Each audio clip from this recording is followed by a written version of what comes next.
Сегодня мы будем пробовать оставить свое обращение через голосового помощника Айту. Набираем номер телефона 51 00 00.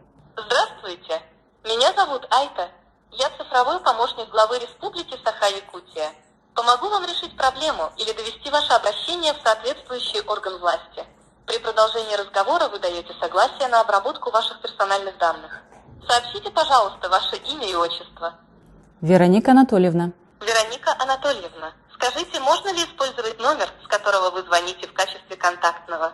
Да, конечно. Опишите вкратце суть проблемы в паре предложений. Во дворе по адресу Дзержинского, 26/1 скопилось очень много мусора. Ваш запрос успешно зарегистрирован под номером 5848. Ответ по вашему запросу будет дан путем обратного звонка. Всего доброго, до свидания. В среднем на обработку обращения требуется около 1 суток, не учитывая выходных дней. Итак, мне звонит Айта. Я поднимаю трубку и слушаю, что же она скажет.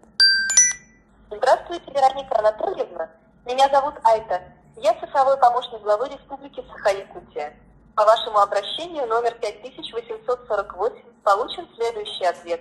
Данные вопросы находятся на контроле Управы Губинского округа. Вывоз мусора будет выполнен в срок до 11 июня 2021 года.